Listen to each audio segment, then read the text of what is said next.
बाबा रुको 1 मिनट। हाँ बिटिया, बताओ क्या हुआ। बाबा ये पूजा का धागा और रोली तो घर पर ही भूले जा रहे थे। ओहो, सच में? मैं तो पूजा का सामान बिल्कुल भूल ही गया था। लाओ, इस थैले में रख दो ये सब। हाँ ये लो बाबा, और अब जल्दी से जाकर नया ऑटो रिक्शा घर लेकर आओ, और हाँ साथ में लड्डू लाना मत भूलना। हाँ मेरी अम्मा, जरूर लेकर आऊंगा। मोहन राजनगर में रहता था और रिक्शा चलाकर अपने परिवार का पेट पाल रहा था। परिवार में मोहन, मोहन की पत्नी बिमला और 7 साल की बेटी पिंकी थे। मोहन बहुत मेहनती था, साथ ही बहुत ईमानदार और समझदार भी। दिन भर मेहनत करके जो भी कमाता उसे बड़ी ही होशियारी से खर्च करता था। वो चाहे जितना भी कमाए, कुछ न कुछ पैसे बचाता जरूर था। इस तरह कुछ पैसे जोड़कर अब मोहन एक नया ऑटो रिक्शा खरीदने जा रहा था। हालांकि कुछ लोन भी लेना पड़ा उसे, लेकिन उसे विश्वास था कि वो सब संभाल लेगा। सर मैं आ गया। वो मेरा ऑटो। हाँ आ जाओ, तुम्हारे सारे पेपर तैयार हैं, बस आकर साइन कर दो और फिर ऑटो की डिलीवरी ले सकते हो। बाकी आरटीओ से भी सारी फॉर्मेलिटीज पूरी हो चुकी हैं, तो तुम कल से ही सवारियां ले सकते हो। बस एक बात का ध्यान रखना। किस बात का सर? भैया बस किश्तें टाइम से भरते रहना। जी सर, बिल्कुल सर, आप भरोसा रखिए, मैं कभी शिकायत का मौका नहीं दूंगा। तो फिर देर किस बात की, चलो मेरे साथ, तुम्हारा ऑटो तुम्हारा इंतजार कर रहा है।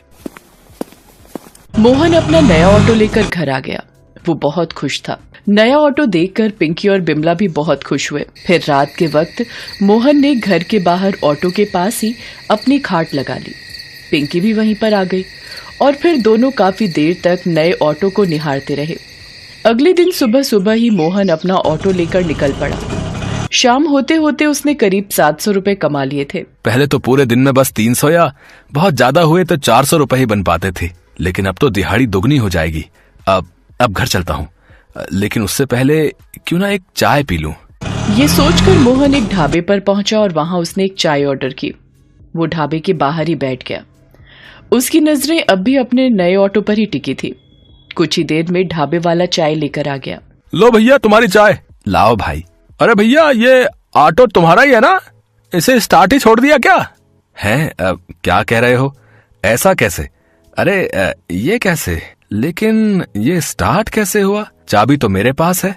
मोहन के हाथों में ऑटो की चाबी थी, लेकिन फिर भी ऑटो स्टार्ट था। ये देखकर मोहन चौंक गया। वो चाय को वहीं छोड़कर फौरन ऑटो की तरफ दौड़ा, लेकिन तब तक ऑटो अपनी जगह से आगे बढ़ने लगा था। मोहन और तेज भागा और किसी तरह ऑटो में चढ़ गया। हे भगवान, अभी तो एक दिन भी नहीं हुआ और ये अभी से बिगड़ गया। अरे रुक जा भाई, चाबी तो लगाने दे, कहाँ भागा जा रहा है? मोहन ऑटो को रोकने की पूरी कोशिश कर रहा था, लेकिन ऐसा कर नहीं पा रहा था। मोहन ने ऑटो को साइड में लगाने की भी कोशिश की, मगर ये भी नहीं हो सका, क्योंकि असल में मोहन ऑटो को लेकर नहीं बल्कि ऑटो उसे लेकर जा रहा था। काफी देर तक ऑटो इसी तरह अपने आप चलता रहा और फिर एक जगह जाकर रुक गया। शुक्र है भगवान का, ये रुका तो सही। मोहन ने चैन की सांस ली। तभी उसे किसी के चिल्लाने की आवाज सुनाई दी। बचाओ बचाओ, कोई तो बचाओ मुझे, कोई है यहाँ। है? कौन है भाई? अरे और तुम कहाँ हो? भैया मैं इधर हूँ, यहाँ इस नाले में पड़ा हूँ, भगवान के लिए बच। उस आदमी का एक्सीडेंट हुआ था, जिसके चलते वो और उसकी गाड़ी गहरे नाले में जा गिरे थे। वो काफी देर से वहां मदद के लिए चिल्ला रहा था। मोहन ने फौरन उसकी जान बचाई और फिर उसे ऑटो में बिठाकर उसे अस्पताल ले गया। साथ ही उसके घर वालों को भी अस्पताल बुलवा लिया। जब मोहन वापस जाने लगा तो उस आदमी ने मोहन के हाथ में 1000 रुपए थमा दिए। रख लो भाई, तुमने आज मेरे लिए जो किया है उसके आगे ये कुछ भी नहीं है। मोहन घर वापस आ गया। आज उसकी अच्छी खासी कमाई हो गई थी। ये देखकर बिमला भी बहुत खुश हुई, लेकिन मोहन अब भी बहुत परेशान दिख रहा था। उसे समझ नहीं आ रहा था कि आखिर उसका ऑटो अपने आप उस जगह कैसे पहुंचा। फिर अगले दिन, पिंकी जल्दी से खाने का डिब्बा तो ले आना। ये लो बाबा, बाय। शाम को मेरे लिए फिर से लड्डू लाओगे ना? हाँ ठीक है, ले आऊंगा बेटा। मोहन ऑटो लेकर सीधा सरकारी कॉलेज के सामने जाकर खड़ा हो गया और सवारी का इंतजार करने लगा। तभी अचानक ऑटो फिर से खुद स्टार्ट हो गया। अरे बाप रे, ये तो फिर से चालू हो गया। हे भगवान, पता नहीं आज कहाँ लेकर जाएगा। मोहन ऑटो में ही बैठा था, लेकिन इस बार भी उसकी हर कोशिश बेकार थी। ऑटो एक फ्लाईओवर पर चढ़ गया जो अभी बन ही रहा था। मोहन ने रास्ता पहचान लिया और जोर से चिल्लाया, हे भगवान, ये फ्लाईओवर तो अभी पूरा भी नहीं बना। ये कमबख्त खुद तो गिरेगा ही, मुझे भी गिरा कर मारेगा। ए भाई रुक जा रे, क्यों मेरी जान लेने पर तुला है? भगवान के लिए रुक जा। अरे कोई है, अरे कोई तो रोको इसे। मोहन लगातार चिल्ला रहा था, तभी अचानक ऑटो खुद ही रुक गया। मोहन फौरन ऑटो से नीचे उतरा और उसने देखा कि उसके ठीक सामने एक औरत उस अधूरे फ्लाईओवर से बस कूदने ही वाली थी। अरे बहन, ये क्या कर रही हो? नीचे उतरो, फौरन नीचे उतरो तुम। नहीं भैया, मर जाने दो मुझे, मेरे पास जीने की अब कोई वजह नहीं है। देखो, परेशानियां सबके साथ होती हैं। सुनो, तुम सबसे पहले नीचे उतरो और मुझे बताओ क्या परेशानी है, मैं तुम्हारी मदद करूंगा। वो महिला मोहन के समझाने पर नीचे उतर जाती है। असल में उस महिला की शादी 1 हफ्ते पहले ही हुई थी और 1 दिन पहले ही उसने अपने पति को एक्सीडेंट में खो दिया था। वो हिम्मत हार चुकी थी, इसीलिए आत्महत्या जैसा कदम उठाने जा रही थी। मोहन ने उसे बड़े ही प्यार से समझाया और फिर उसे सही सलामत उसके घर छोड़कर आया। हे भगवान, मैं अगर हर रोज यही सब करता रहूंगा तो सवारियां कब उठाऊंगा? नहीं, इस ऑटो में जरूर कुछ गड़बड़ है। ऐसा करता हूँ, इसे एजेंसी लेकर जाता हूँ, वही इसका इलाज करेंगे और फिर ये अपनी मर्जी नहीं चला पाएगा। हाँ, लेकिन पहले खाना खा लेता हूँ, बहुत भूख लगी है। मोहन पास के ही एक घने पेड़ की छांव में अपना खाने का डिब्बा लेकर बैठ जाता है, लेकिन वो खाना शुरू कर पाता उससे पहले ही। अरे अरे, ये क्या? लो, फिर से शुरू हो गया ये तो। मोहन खाना छोड़कर फौरन ऑटो में जाकर बैठ गया। ऑटो एक बार फिर बिना मोहन की मर्जी के चलने लगा। ऑटो बहुत तेजी से जा रहा था, लेकिन इस बार मोहन रास्ता पहचानता था। अरे, ये तो एजेंसी की तरफ ही जा रहा है। क्या बात है, लगता है इसने मेरी बात सुन ली। बस ये एजेंसी पर जाकर रुक जाए। ऑटो जहाँ से खरीदा गया था ठीक उसी एजेंसी के सामने जाकर रुक। अब देख तू, कैसे तेरा इलाज करवाता हूँ। मोहन ऑटो से बाहर निकला और जैसे ही एजेंसी की तरफ मुड़ा, हक्का बक्का रह गया। एजेंसी में आग लगी हुई थी और बहुत तेजी से बढ़ रही थी। अरे ये क्या? ये आग? नहीं नहीं, इसे रोकना होगा, अभी रोकना होगा। मोहन फौरन फायर ब्रिगेड को बुलवाता है और फिर किसी तरह आग को बुझाया जाता है। फिर एजेंसी का मालिक मोहन के पास आता है और उससे कहता है, तुम ही मोहन हो ना? जी, मैं ही मोहन हूँ। मोहन, मुझे समझ नहीं आ रहा कि मैं कैसे तुम्हारा एहसान चुकाऊंगा। आज तुम ना होते तो सब बर्बाद हो जाता। जिस वक्त यहाँ आग लगी, एजेंसी उस वक्त बंद थी। अगर तुम वक्त पर फायर ब्रिगेड नहीं बुलाते तो आज सब बर्बाद हो जाता। कोई बात नहीं सर, ये तो मेरी खुशकिस्मती है जो मैं ये सब कर पाया। वैसे सर, मैंने अपना ये ऑटो आपके यहीं से लिया है। इसमें कुछ दिक्कत है, क्या आप इसे ठीक कर देंगे? हाँ हाँ, क्यों नहीं। बताओ क्या परेशानी है? परेशानी ये है कि आपका ये ऑटो बड़ा ही मनमौजी है। खुद ही स्टार्ट हो जाता है, खुद ही चलने लगता है और फिर खुद ही रुक जाता है। मेरी तो ये सुनता ही नहीं। अरे ऐसा कैसे हो सकता है? ये तो नामुमकिन है। सर, मेरा यकीन कीजिए। अच्छा, एक काम कीजिए, आप मेरे साथ चलिए, मैं आपको दिखाता हूँ। ठीक है, चलो। एजेंसी मालिक ऑटो के पीछे वाली सीट पर बैठ जाता है। मोहन भी उसके साथ ही पीछे वाली सीट पर बैठने लगता है। भाई, तुम भी पीछे बैठोगे तो ऑटो चलाएगा कौन? मैंने आपको बताया तो सही, ये अपने आप ही चलता है सर। मोहन और कुछ कह पाता है उससे पहले ही ऑटो खुद ही स्टार्ट हो गया। अरे ये स्टार्ट कैसे हो गया? इसे बंद करो भाई। ना सर, अभी तो आपने देखा ही क्या है। अब ये तभी रुकेगा जब इसकी मर्जी होगी। ऑटो पूरी रफ्तार से दौड़ने लगा था। एजेंसी मालिक की हालत खराब हो रही थी, लेकिन मोहन को तो जैसे कोई फर्क ही नहीं पड़ रहा था, क्योंकि उसे तो इस सब की आदत जो हो चुकी थी। कुछ ही देर में वो ऑटो एक रेलवे क्रॉसिंग के पास जाकर रुक गया। मोहन ऑटो से उतरकर इधर उधर देखने लगा। तभी उसे एक बूढ़ी महिला दिखाई दी जो पटरी पर बेहोश पड़ी थी। सर, वो देखिए, हमें बचाना होगा उसे। मोहन और उस एजेंसी के मालिक ने मिलकर उस बूढ़ी महिला को पटरी से उठाया और उसकी जान बचा ली। अम्मा, ठीक तो हो? अम्मा, ऐसे क्यों पड़ी थी? घर कहाँ है तुम्हारा? बूढ़ी महिला जैसे ही उन दोनों की तरफ घूमी, एजेंसी मालिक बुरी तरह से चौंक गया। असल में वो बूढ़ी महिला एजेंसी के मालिक की माँ थी, जो काफी समय से लापता थी। एजेंसी का मालिक अपनी माँ को गले से लगाकर रोने लगा।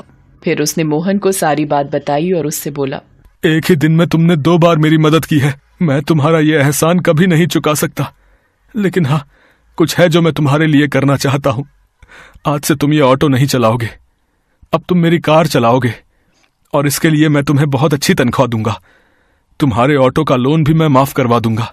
सर, आपका बहुत बहुत धन्यवाद, लेकिन अगर मैं आपकी गाड़ी चलाऊंगा तो इस मस्त मौला को कौन चलाएगा? और ये नहीं चलेगा तो लोगों की मदद कौन करेगा? एजेंसी मालिक मोहन की बात समझ चुका था और मोहन भी ये समझ चुका था कि उसके ऑटो में कोई खराबी नहीं है, बल्कि वो तो एक जादुई ऑटो है जो किसी सुपर हीरो की तरह सबकी मदद करने के लिए ही बना था।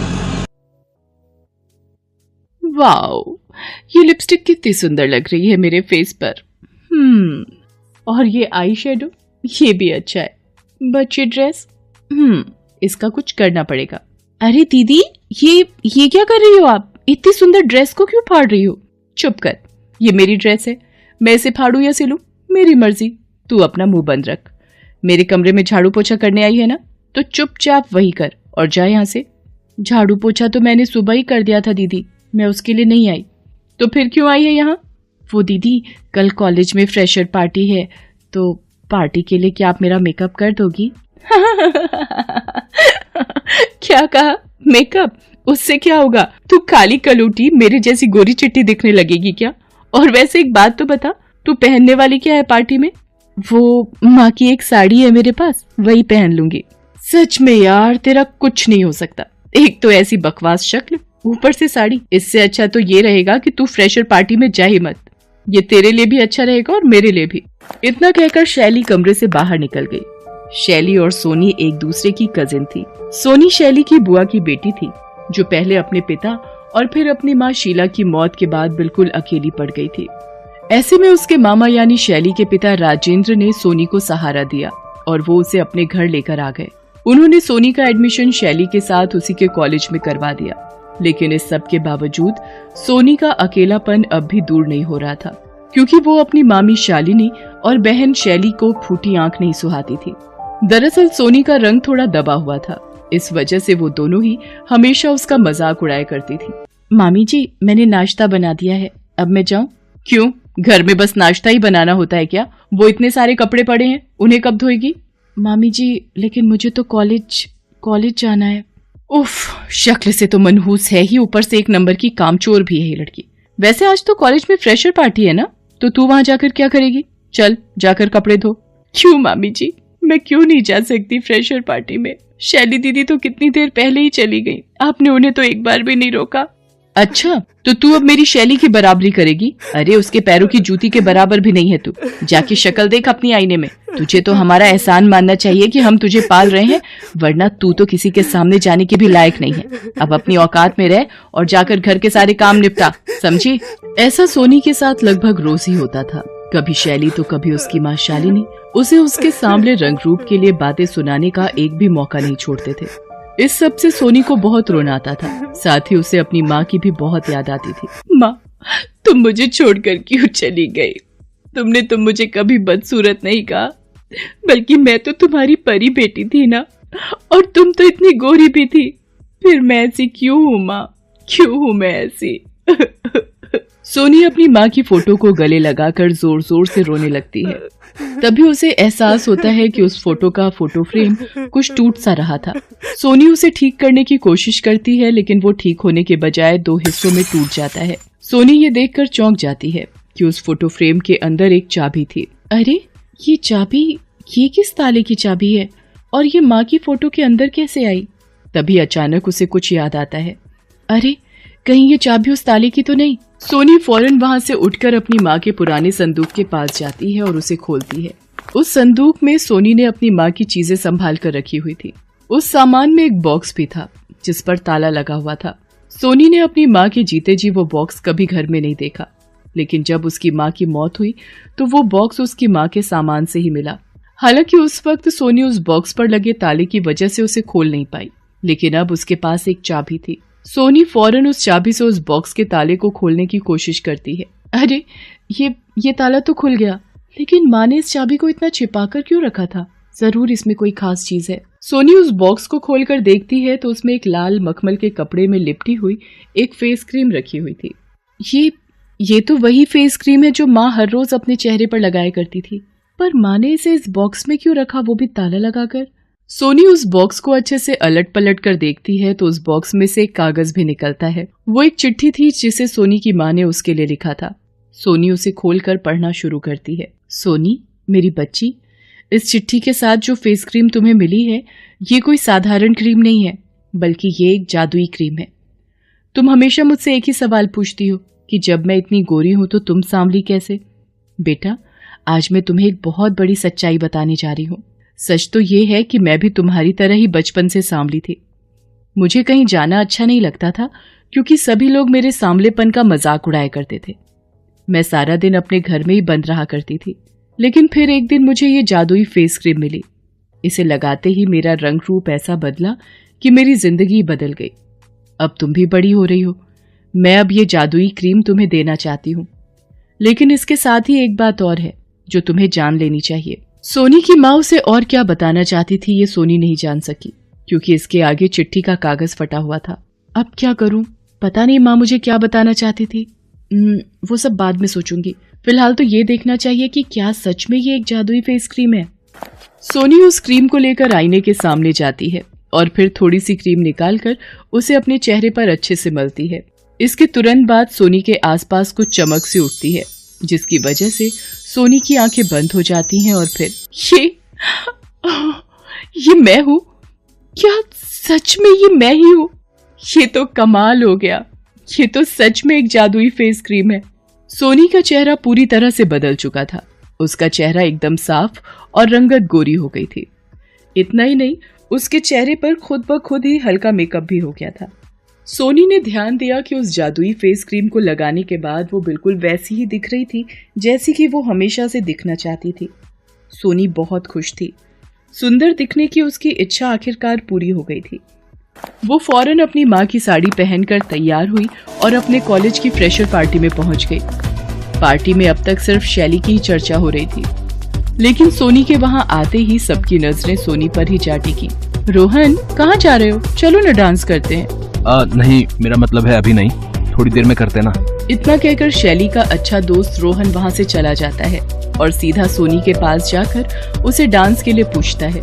ये देखकर शैली को बहुत गुस्सा आता है, लेकिन वो कुछ नहीं कर पाती क्योंकि वो तो सोनी को पहचान ही नहीं पाई थी।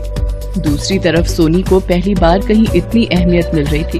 वो रोहन के साथ काफी देर तक डांस करती है और फिर पार्टी के बाद वो वापस घर आ जाती है। घर आकर वो जैसे ही अपना मुंह धोती है तो उसका चेहरा पहले की तरह हो जाता है। अच्छा, तो इसका मतलब मुझे इस क्रीम को लगाने के बाद पानी से दूर रहना पड़ेगा। सोनी किसी को भी उस जादुई फेस क्रीम के बारे में नहीं बताती। वो घर से निकलने से पहले चुपचाप उस फेस क्रीम को लगा लेती और फिर वापस घर आने से पहले ही पानी से अपना चेहरा धो लेती। ऐसा कई दिनों तक चलता रहा, लेकिन फिर एक दिन कॉलेज के वॉशरूम में शैली ने सोनी को अपना चेहरा धोते हुए देख लिया। अब वो सारी सच्चाई जान चुकी थी। वो फौरन सोनी के पास जाकर गुस्से से बोली, अच्छा, तो तुझे मुझसे इतनी जलन हो गई कि तू काला जादू करने लगी है? ठहर जा, आज मैं माँ से तेरी शिकायत करती हूँ। तेरा दिमाग तो वही ठिकाने पर लगाएंगे। नहीं नहीं दीदी, ये सच नहीं है। मैं कोई काला जादू नहीं कर रही। झूठ मत बोल, मैंने अपनी आंखों से देखा भी। मुंह धोने से पहले तू कोई और थी। आपने जो देखा वो गलत नहीं है दीदी, लेकिन मेरा यकीन कीजिए, ये कोई काला जादू नहीं बल्कि ये सब मेरी माँ की इस जादुई फेस क्रीम का कमाल है। सोनी शैली को उस क्रीम के बारे में सब कुछ बताती है। शैली फौरन सोनी से वो फेस क्रीम छीन लेती है और उसे अपने बैग में रख लेती है। दीदी, ये क्या कर रही हो आप? वो मेरी क्रीम है, मुझे वापस दो। चुप हो जा, इस दुनिया में कोई भी खास चीज तेरे लिए नहीं है, समझी ना? शैली वहाँ से चली गई और घर आकर उसने सबसे पहले अपने चेहरे पर उस फेस क्रीम को लगाया। वो पहले से ही गोरी थी, लेकिन फिर भी उसे तो और सुंदर दिखना था। क्रीम को लगाते ही वहाँ फिर से रोशनी हुई और शैली की आंखें बंद हो गई। इसके बाद ये क्या हो गया मेरे चेहरे को? उस जादुई फेस क्रीम का शैली के चेहरे पर उल्टा ही असर हुआ। उसका रंग काला हो गया। ये देखकर शैली जोर जोर से रोने लगी। तब तक सोनी घर आ चुकी थी। उसने जैसे ही शैली का हाल देखा तो उससे बोली, आप परेशान मत हो दीदी, जाओ जाकर अपना मुंह अच्छे से धो लो, फिर सब पहले जैसा हो जाएगा। शैली ऐसा ही करती है। चेहरा धोते ही उसका चेहरा पहले जैसा हो जाता है। फिर वो उस क्रीम को सोनी की तरफ फेंकते हुए कहती है, ले तू ही रख अपनी ये बकवास क्रीम, मुझे नहीं चाहिए। सोनी अपनी क्रीम को वापस पाकर बहुत खुश होती है, लेकिन उसे ये समझ नहीं आ रहा था कि आखिर उस फेस क्रीम का असर शैली पर उससे अलग क्यों हुआ। सोनी ने एक बार फिर उस क्रीम वाले बॉक्स को देखा तो उसमें से चिट्ठी का बचा हुआ हिस्सा भी बाहर आ गया। सोनी ने उसे पढ़ना शुरू किया। बेटा, इस फेस क्रीम का जादू ये है कि ये इंसान के मन की छाप उसके चेहरे पर ले आती है। याद रखना, जैसा तुम्हारा मन होगा, इसे लगाने के बाद तुम्हारा चेहरा भी वैसा ही बन जाएगा। अब सोनी को उसके सवाल का जवाब मिल चुका था। साथ ही अब वो ये भी समझ गई थी कि सारी जिंदगी सुंदर दिखने के लिए अब उसे क्या करना है और